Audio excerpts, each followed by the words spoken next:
जय श्री कृष्णा, राधे राधे। आप सभी का देववंश हिंदी क्लासेज में स्वागत है, अभिनंदन है। उम्मीद करता हूँ कि आप भी सभी अच्छे होंगे, अच्छी तरह से अपनी पढ़ाई कर रहे होंगे और करते रहिए, क्योंकि कहा जाता है कि करत करत अभ्यास से जड़मत हो सुजान, और रस्सी आवत जात से सिल पर पड़त निशान।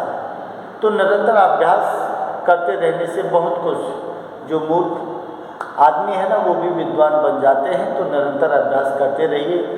आपके एग्ज़ाम है 18 तारीख से। हमारी दुआ, हमारा आशीर्वाद सब कुछ आपके साथ है, और थोड़ा सा अच्छी तरह से पढ़ते रहिए, देखते रहिए। कोई बात समझ नहीं आई हो तो कमेंट्स करके भी आप बता सकते हो।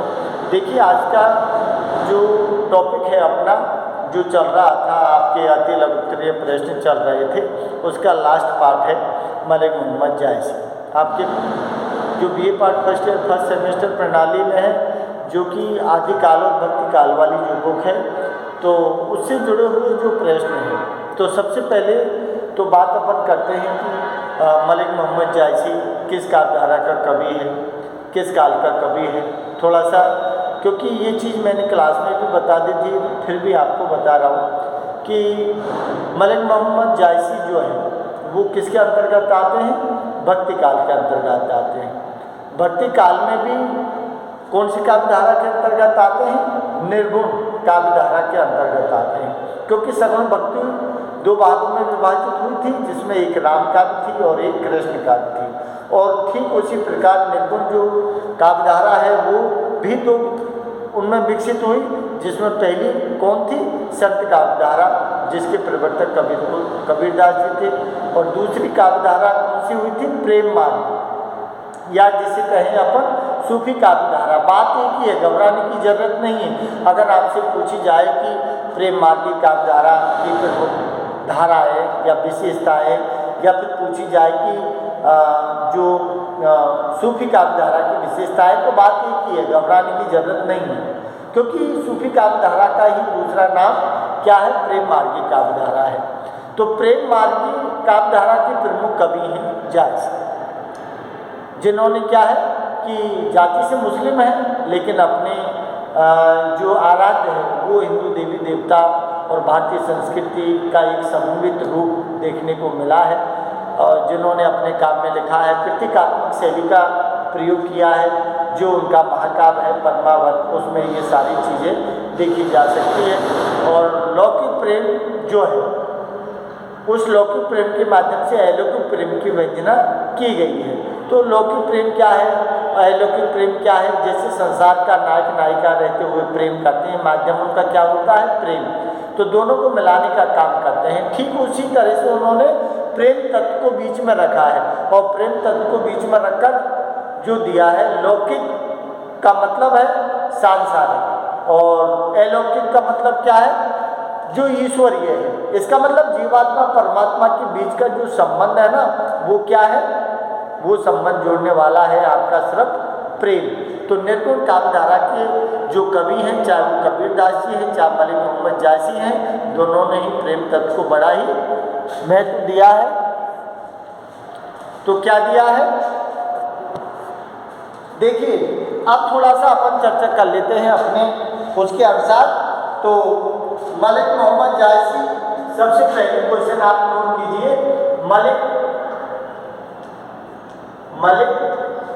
मोहम्मद जायसी का जन्म कब हुआ? कब हुआ? तो इसमें ध्यान रखना, संवत कितना दिखाया है? संवत दिखाया है आपका 1550। और जगह क्या दिखाई है? जगह का नाम ध्यान रखना, जायस नगर। जायस नगर। जायस नगर जो कहाँ पड़ता है? जायस नगर पड़ता है रायबरेली। रायबरेली कहाँ है? उत्तर प्रदेश। जायस नगर में जन्म हुआ है, इसीलिए इनको जायसी कहा जाता है। इनका जो टाइटल है नाम का वो गांव के हिसाब से जुड़ा हुआ है। जायस नगर है, जायस नगर में, और मलिक इनकी उपाधि थी। इनके पिताजी जो थे वो किसी उसमें काम करते थे, तो मलिक उपाधि मिली हुई थी पिताजी को, तो वही उपाधि इनके नाम के भी आगे चल रही है। नाम जो है वो मोहम्मद है इनका, लेकिन आगे मलिक लगा है, पिताजी की उपाधि लगी है, पीछे जायस लगा है, नगर में जन्म हुआ है इसलिए जायसी का संकेत मिलता है। तो देखिए इनका जन्म 1550 जायस नगर रायबरेली उत्तर प्रदेश में हुआ है। और दूसरा क्वेश्चन जो दिया है कि जायसी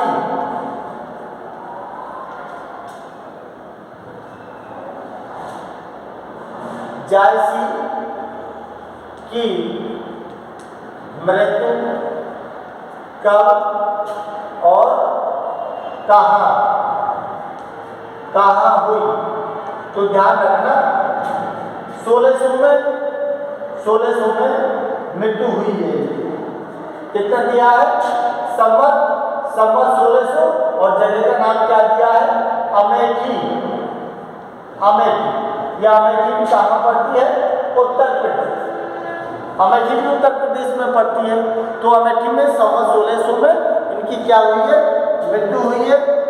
और ये अमेठी वही क्षेत्र है जहाँ से राजीव गांधी चुनाव लड़ते थे, सोनिया गांधी चुनाव लड़ती थी, वही अमेठी क्षेत्र है जो लखनऊ से रायबरेली जाते हैं, प्रतापगढ़ रायबरेली, तो वहाँ पड़ता है। तो अमेठी में 1600 में इनकी मृत्यु हुई। अगला देखिए क्या है? जायसी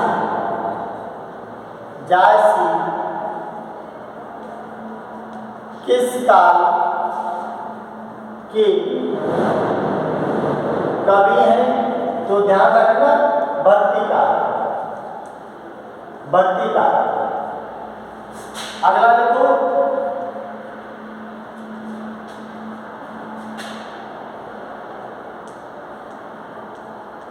जायसी भक्ति काल की किस धारा के कवि हैं? तो कौन सी धारा है? ध्यान रखना प्रेम मार्ग की धारा, प्रेम मार्गी, या बोलो सूफी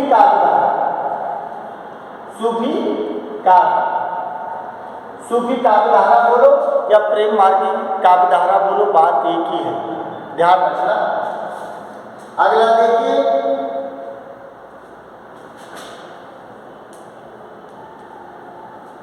जायसी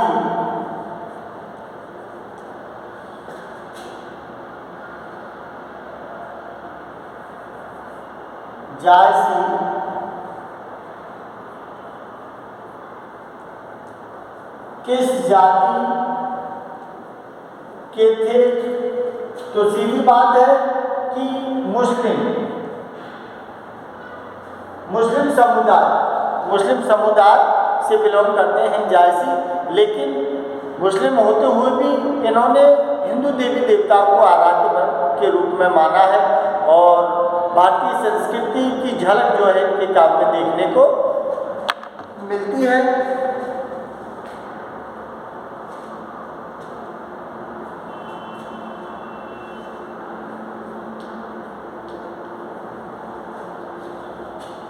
जायसी किस बीमारी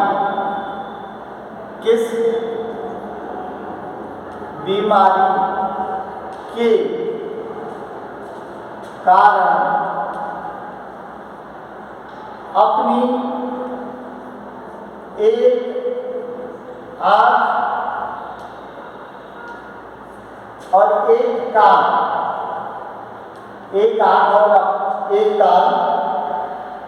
खो चुके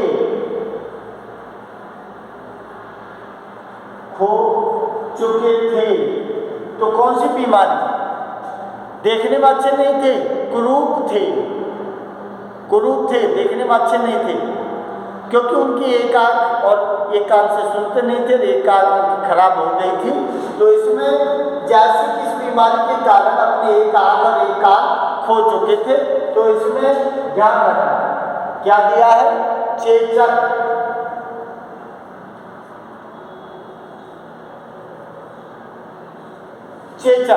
चेचक बीमारी होती थी पहले, जो जिसे अपन अपनी भाषा में, देहाती ग्रामीण भाषा में बोलते हैं ना, माता माई, बड़ी माता, छोटी माता बोलते हैं, वो चेचक हुई थी। उसी चेचक में एक कान ने एक आँख गवा दिया था, जिस बीमारी के कारण ये कान हो गए थे। अब देखिए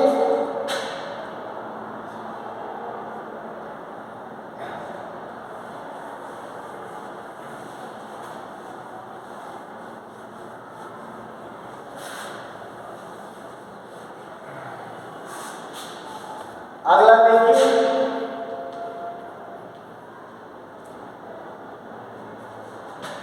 जायसी किस शासक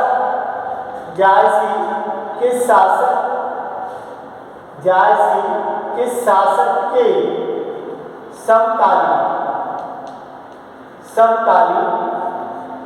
समकालीन थे। तो इसमें ध्यान रखना, शेरशाह सूरी, शेरशाह आपने नाम सुना होगा इतिहास में,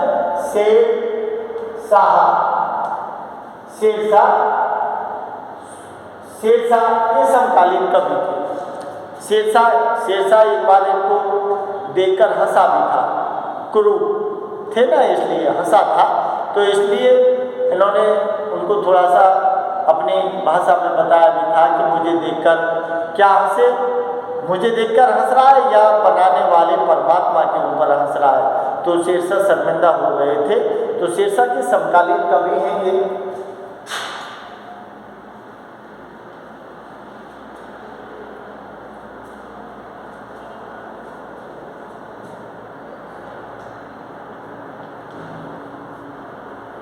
जायसी द्वारा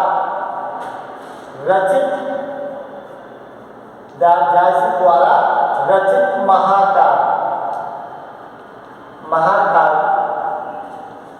कौन सा है? तो ध्यान रखना, पद्मावत जो है वो जायसी के द्वारा रचित है। पद्मावत जिसमें कौन है, राजा रतन सिंह, चित्तौड़ का राजा, और सिंघल द्वीप की रानी जिसका नाम क्या था, पद्मावती, उनके प्रेम का चित्रण है। तो प्रेम आख्यान काव्य है ये।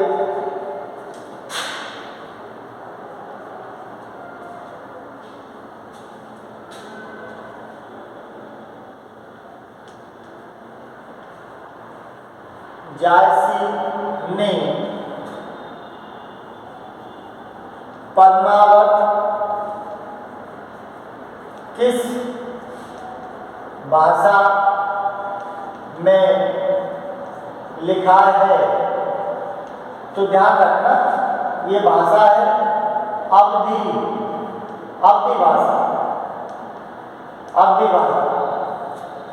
भाषा में लिखा है, और अड़ताली चौपाइयाँ, ध्यान रखना, अवधी भाषा में है और 48 चौपाइयाँ हैं। 48 का मतलब है कि आधी चौपाइयाँ हैं। जैसे रामचरितमानस में 2 चौपाइयाँ हैं, तो इसमें 1 चौपाई है, इसलिए 48 बोला है।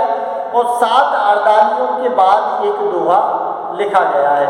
तो एक पद में कितने हैं? 7 अर्दाली चौपाइयाँ हैं और 2 अक्षर।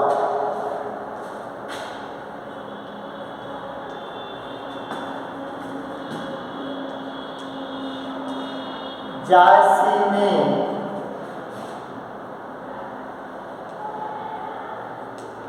पद्मावत में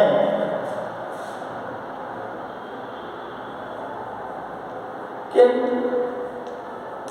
छंदों का प्रयोग किया है? तो इसमें ध्यान रखना, चौपाई है,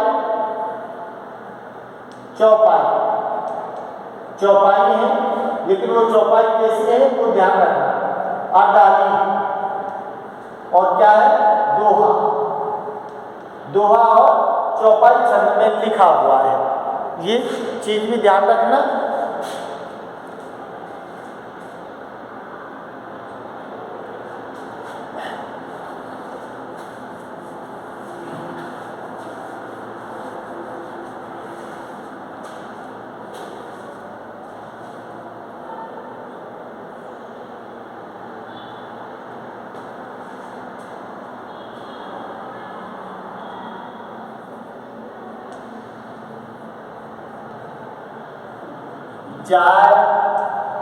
जायसी के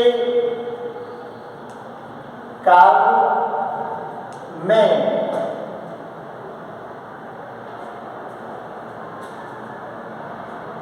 जायसी के काव्य में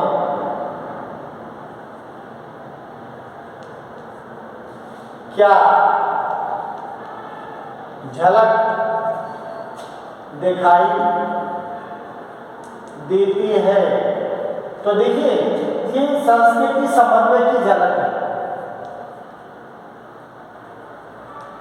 संस्कृति समन्वय, संस्कृति समन्वय की झलक। और ये संस्कृति समन्वय की झलक दिखाई देती है इनके काम में। और ये संस्कृति क्या है?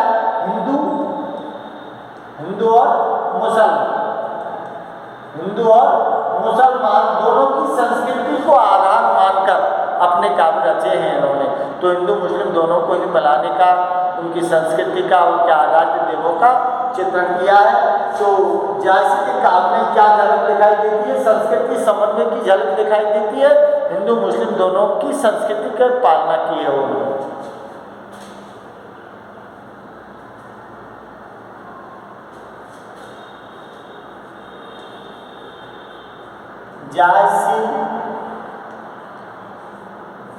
जायसी ने अपने काव्यों का आधार किसको बनाया?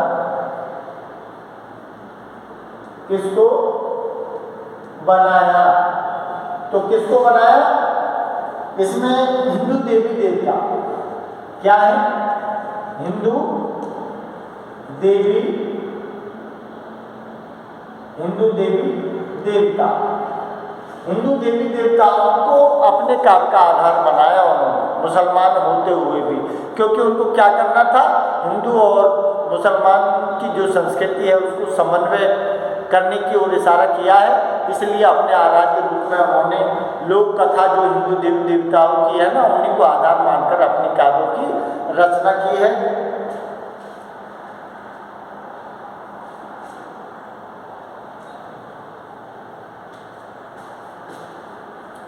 लास्ट और लिख लो, इसमें जायसी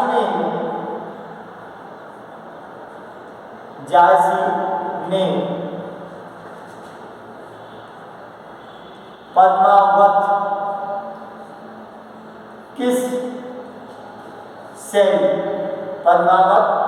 किस शैली में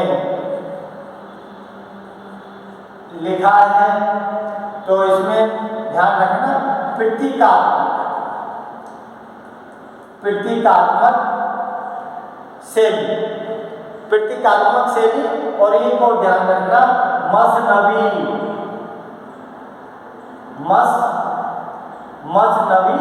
शैली। प्रतीकात्मक शैली और मज़नवी शैली दोनों का प्रयोग किया गया है। ये था इम्पोर्टेंट क्वेश्चन आपके अति उत्तरीय, तो थोड़ा सा देख लेना। बाकी बच्चे कुछ इसके और प्रश्न में एक वीडियो और बनाऊंगा, उसमें डाल दूंगा। नमस्कार, धन्यवाद। अच्छा लगे तो आप लाइक शेयर और सब्सक्राइब जरूर करते रहिए।